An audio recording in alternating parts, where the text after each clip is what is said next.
Olá, colecionadores e seguidores do canal Coisa de Colecionador. Muita gente me pergunta como é que começa a vida de um colecionador. Como é que é isso aí de ser colecionador? E com colecionador com critério, com cuidado, com organização, porque se você não agir dessa forma, não tem valor nenhum a sua coleção. Você não é um colecionador, você é um acumulador. Tá? E dentro disso também tem a questão do recorte que você faz na sua coleção. O que é o recorte? Recorte é como se você estivesse desenvolvendo uma monografia, uma tese de mestrado, doutorado, coisa. Você vai fazendo um recorte bem pequeno num tema maior. Você começa, por exemplo, eu adoro história em quadrinho. Não posso colecionar tudo de história em quadrinho, concorda comigo? É completamente impossível. Então você vai fazer um recorte. Super-heróis. É um recorte dentro da história em quadrinho. Super-heróis da DC e da Marvel. Mais um recortezinho. E ainda dentro da DC e da Marvel, só alguns personagens, ou alguns autores, ou alguns artistas. E aí você vai fazendo um recorte cada vez melhor. E mesmo assim, você às vezes adquire algumas coisas e depois ou automaticamente você diz que não é bom e você se desfaz, ou ao longo dos anos você acaba reavaliando se aquele item é realmente colecionável ou não é. Isso é a vida de um colecionador. Mas eu vou gravar uma série de vídeos agora com um depoimento mais pessoal, tá? A respeito de como é que começou na minha vida essa questão do colecionismo, que eu sou praticamente o colecionador, né? O que acontece? Bom, nesse primeiro vídeo aqui, que é o primeiro que eu estou gravando, eu vou falar de literatura. Vou começar com literatura aqui e vou dizer mais ou menos como é que foi o meu início com a literatura. A literatura entrou na minha vida, na verdade, antes de eu nascer, porque a minha mãe era uma leitora compulsiva. Ela lia muito. Naquela época, livraria eram poucas, né? Poucas livrarias, só tinha livraria. Eu morava no Rio de Janeiro, no centro da cidade do Rio de Janeiro, que tinha algumas livrarias. Em bairros, não tinha. Então o acesso era menor. Mas existia a figura do vendedor de livros, que ia, batia de porta em porta e ia vendendo livros e coleções e tal. E nisso aí a minha mãe já, desde que ela se casou, começou a ter o dinheiro dela, ela começou a investir em livros. Então os livros entraram na minha casa antes de mim. Quando eu nasci, eu sempre via minha mãe com o livro na mão. Naquela época a televisão ainda engatinhava, não tinha muita variedade, não tinha nada, então ela estava sempre lendo alguma coisa. E isso foi automático, foi espontâneo. E ela, depois que eu nasci, investiu em algumas coleções que ela achou que seriam interessantes para mim quando eu começasse a ler, essa coisa toda. Então, investiu ao longo do tempo. E dito e feito, isso acabou acontecendo. Quando eu comecei a ler, e as escolas tinham também uma influência muito melhor literária, tinham bibliotecas muito mais interessantes, e eu comecei a perceber que tinha alguns títulos que me interessariam bastante. E um belo dia eu descobri, se eu não me engano, o primeiro autor que eu li foi Júlio Verne. Nada mais normal na minha geração ler Júlio Verne, porque a escola me indicou. Aliás, minto, o primeiro que eu li mesmo, eu lembro até hoje, foi Caçadas de Pedrinho, do Monteiro Lobato. E daí eu li muito Monteiro Lobato, porque minha mãe tinha a coleção completa das obras infantis do Monteiro Lobato. Lembrando sempre, né, que Monteiro Lobato tem uma extensa obra adulta, mas a mais conhecida é a obra infantil do famoso Sítio do Pica-Pau Amarelo. Então eu li aquilo ali e depois então, mas não era muito bem a minha praia, era logicamente a fase da idade, e depois então eu comecei a ler. Aí os quadrinhos já entraram também, e eu comecei a ler Júlio Verne, por exemplo. E depois descobri os autores mais atuais na época, o Arthur Clarke, o Isaac Asimov, o Ray Bradbury, o Robert Riley, que faziam ficção científica. E eu adorava ficção científica. Paralelo a isso, ou talvez um pouquinho antes ainda, teve a mitologia greco-romana, basicamente, mas também outros tipos de mitos, como os mitos celtas, porque aí eu descobri também a saga do Rei Arthur e dos Cavaleiros da Tábua Redonda, que é uma influência muito forte até hoje para mim, Todos esses aí são influências muito fortes. Júlio Verne, mitos e ficção científica são a base, né? Principalmente para os meninos, né? Para os rapazes e tal, ler esse tipo de coisa. Então foi por aí que começou.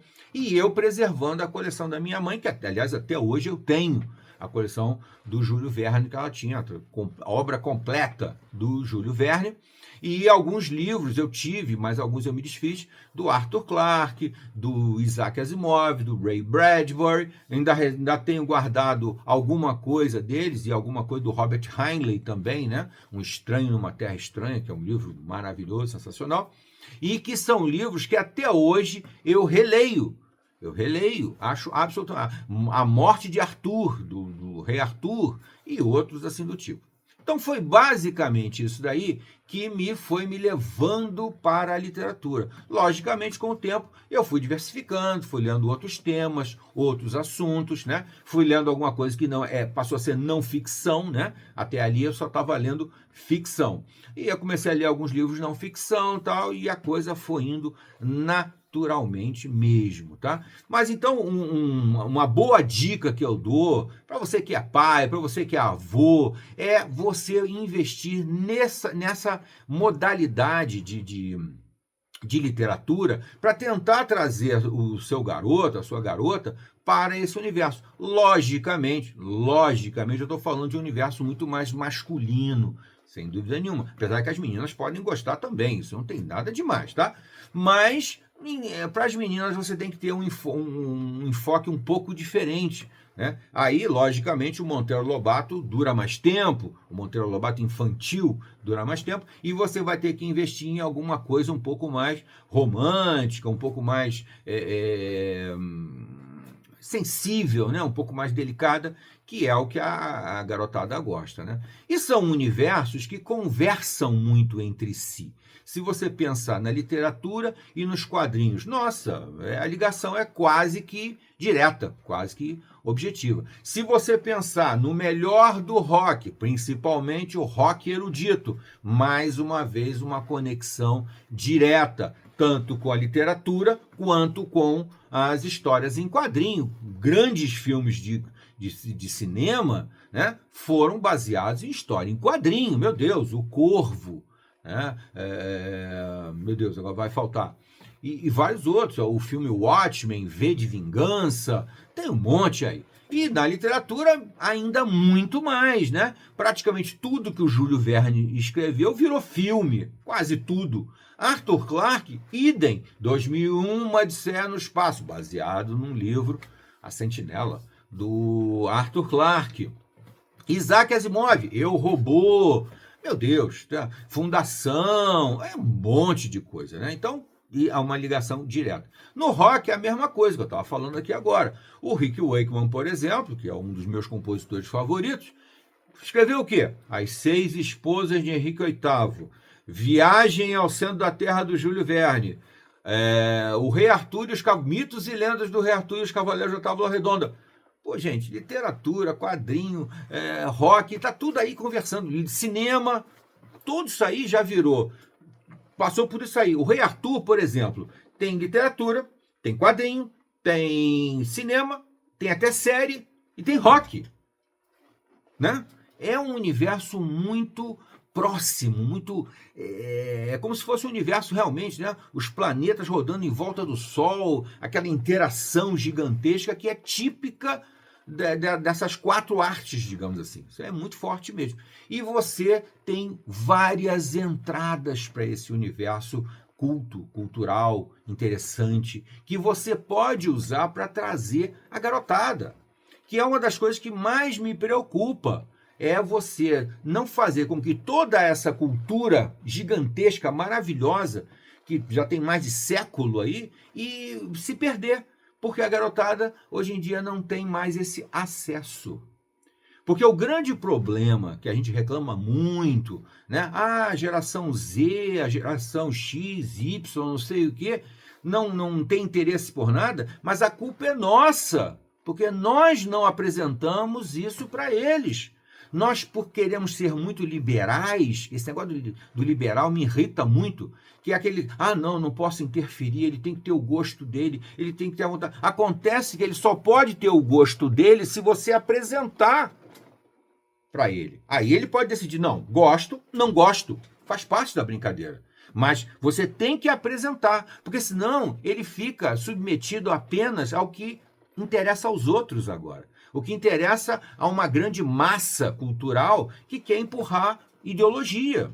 A gente tem que tomar muito cuidado com isso. E tem obrigação de mostrar, impor, meu amigo. Ninguém vai impor nada a ninguém, ainda mais em termos de gosto. Não vai. Eu não gosto das mesmas coisas que minha mãe gostava, mas ela me apresentou tudo aquilo ali, para eu decidir se gosto ou não gosto. Isso é fundamental. Isso é essencial.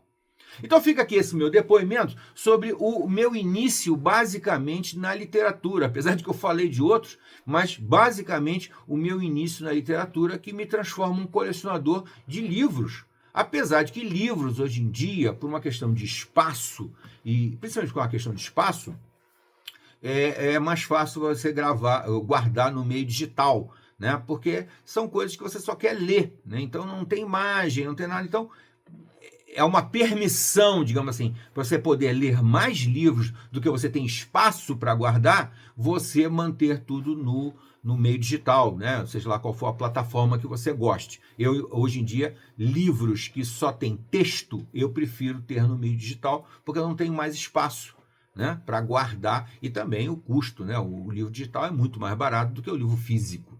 Então fica essa dica também aqui do canal Coisa de Colecionador. Se você chegou até aqui, capricha aí, gostei, não gostei, faz parte da brincadeira. Se inscreva no canal e até a próxima.